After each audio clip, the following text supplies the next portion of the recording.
Voltamos com o Tarobá Rural, que hoje é produzido de uma área verde no Parque Vitória, que fica na região central de Cascavel, né? Dentro da cidade, lugar bem legal para você vir passear com a família. Aproveita aí o domingo, tá? Agora, para dar sequência ao programa, a gente vai falar sobre essa semana que passou, fez calor, daqui a pouco tem a previsão do tempo, inclusive aqui no programa, e o sol fez com que muitos produtores rurais aproveitassem para pulverizar as lavouras. Como a chuva deu uma trégua, os agricultores estão aproveitando a estiagem para terminar o plantio. Quem já plantou está preocupado com as pragas, principalmente o percevejo, um dos principais inimigos da soja. O percevejo afeta muito na produção de soja. Ele chupa a base, nisso ele detecta um líquido dentro do caroço que não grana o caroço. O caroço fica menor, não dá peso, não dá produção. Na fazenda Santa Lina, na região de Londrina, a falta de chuva atrasou o plantio, que deveria ter começado no início de setembro, mas só foi finalizado no final do mês. Por causa disso, a plantação, que hoje deveria estar com 30 centímetros, não atingiu nem 5. Não veio a chuva, né? Aí a gente começou a plantar no pó. Com 3 dias que estava plantando no pó, aí veio a chuva, só que chuva muito pesada, então não nasceu o que era para ter nascido.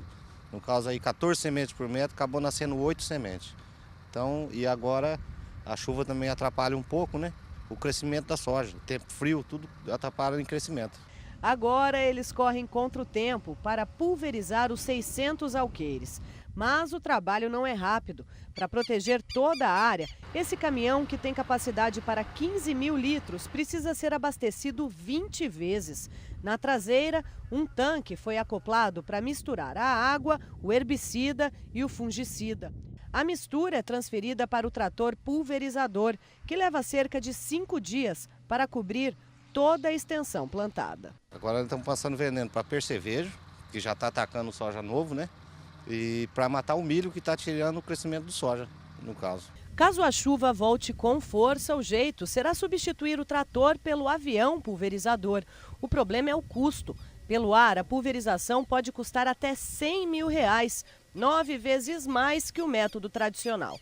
Mas esta não é a realidade de boa parte dos produtores do estado. E a produtividade, esperamos a mesma produtividade do ano passado. Lógico, a produtividade depende muito das condições climáticas, mas até hoje vem correndo muito bem e espero uma produtividade muito boa. No Paraná deve voltar a produzir um pouquinho até mais do que produziu o ano passado.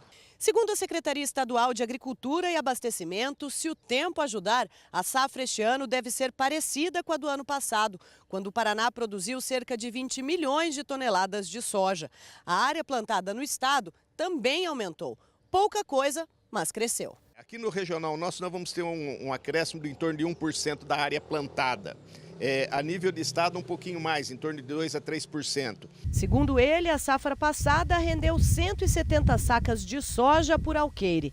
Este ano não deve passar de 140. É por causa do clima, esse ano está bem ruim. Está meio frio e o soja não gosta muito de frio. Está atrasando o crescimento do soja. E por causa da chuva, muito pesada, também não nasceu o que era para ter nascido, né? Então vai abaixar bastante.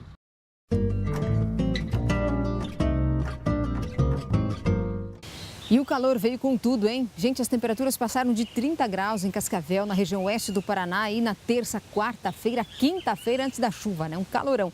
Aí o tempo abafa e vem aquela chuva forte. Eu vou para o estúdio agora porque está de volta, inclusive, a Isadora Marcos. Isadora, seja bem-vinda de volta aí depois das férias. E com você vem os temporais, né? Bom, a gente teve bastante chuva aí no período que você estava de férias, mas o que muita gente se preocupa nesse período do ano é que com esse calorão, daí depois o risco de ter temporais é grande. Por que isso acontece, hein? Bom dia. Oi, Cilei, bom dia para todo mundo. Estou de volta, obrigada. E eu trouxe o sol, viu? Vou contar para vocês daqui a pouco, mas antes, respondendo a sua pergunta, quando está muito quente assim e uma frente fria chega, o risco de temporais realmente ele é mais alto, por conta aí do contraste desse aquecimento elevado com a frente fria. Isso é bastante comum nesse período do ano em que a gente está vivendo, inclusive é normal também que o tempo tenha mudanças mais frequentes. Essa semana que passou uma prova disso, né? A gente teve sol, calor, chuva, dias mais fresquinhos.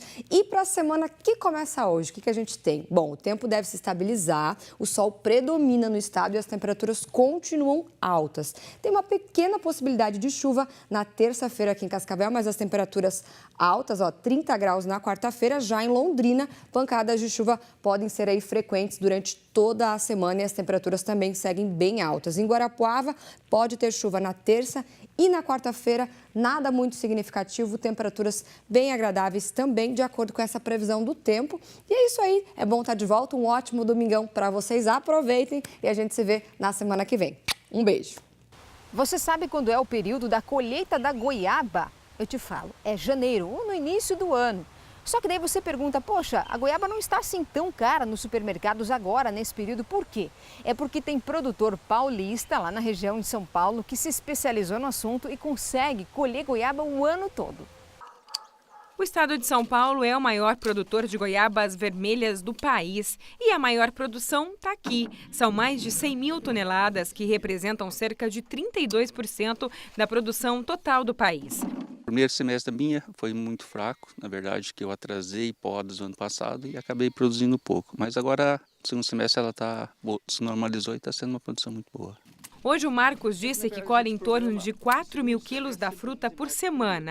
Hoje eu estou colhendo em torno de 3.500 a 4.000 quilos por semana e meu preço é razoavelmente bem, gira em torno na faixa de 3 a 3,50 o quilo. Para a produção é preciso se empenhar em 3 pontos: volume, frequência e qualidade, já que o clima da região ajuda e muito na produtividade. O clima ajuda sim, tá? A nossa região ainda é um pouco mais, porque a goiaba ela gosta de muito calor. E nossa região a gente tem calor quase o ano inteiro, na verdade. Segundo dados do Instituto de Economia Agrícola, 2015 fechou com a colheita de goiabas de 220 mil caixas de 3,5 kg. No ano passado, foram 270 mil. Como a safra varia de janeiro a abril, a expectativa é de vender a pelo menos um preço melhor. Olha, até o final do ano a expectativa é muito boa, sempre a gente vende muito bem. Agora começo de ano, janeiro, fevereiro, março e abril, aí é safra no Brasil inteiro. A expectativa é de vender um pouco mais baixo, mas a minha produção eu tenho mantido e consigo manter uma média de preço muito boa. Eu gosto. E aquela sem semente também é bem gostosa, né? Só que custa um pouco mais caro do que as demais, né? Do que a uva normal. Pois cientistas brasileiros estão aí trabalhando, né? Para fazer uma descoberta que pode mudar isso. Ter uma uva sem semente com o preço das normais, digamos assim. Foram 10 anos de pesquisa até decodificar o gene responsável pela formação da semente da uva, o AGL11. Na uva com semente, ele funciona de forma normal, ele é expresso de forma normal, né? Na uva sem semente, ele deixa de se expressar. É como se esse gene fosse desligado. Com a descoberta, produzir uma uva sem semente será muito mais rápido, basta fazer a modificação genética. Até então, o produto só era obtido pelo cruzamento de variedades, num processo de tentativa e erro que levava anos até chegar ao ponto ideal. O estudo da Embrapa, em parceria com a Universidade Federal do Rio Grande do Sul e Unicamp, foi publicado em uma importante revista científica britânica. Nessa época, na Serra Gaúcha, as videiras estão em fase de dormência. Nesta propriedade, todos os parreirais que a gente vê ao fundo são de uvas sem semente, mas o fruto só aparece a partir de setembro. É uma planta delicada, exige um trabalho cuidadoso, mas segundo os agricultores, vale a pena porque a procura está crescendo. Com os avanços genéticos, Milani já pretende ampliar a área plantada de uva sem semente. Hoje, para nós, é o carro-chefe, é uma vitrine da outra uva. Porque é a primeira que vem e o pessoal me liga, está pronta a uva sem semente. Hoje, muitos países que importam uva já preferem as variedades sem semente. Para o consumidor brasileiro, essa opção custa geralmente o dobro em relação à uva normal. Mas as novas pesquisas poderão tornar mais fácil produzir o fruto, o que pode ampliar a oferta e reduzir os preços. Uma boa notícia para os consumidores que preferem a uva mais fácil de mastigar. Vale a pena investir um pouco mais, mas se baixar fica melhor ainda. Daqui a pouco no Tarobá Rural tem os abraços, fotografias, muita coisa bacana. E vamos falar também sobre a febre aftosa. O prazo, ó, gente, está na reta final. Daqui a pouco tem mais detalhes.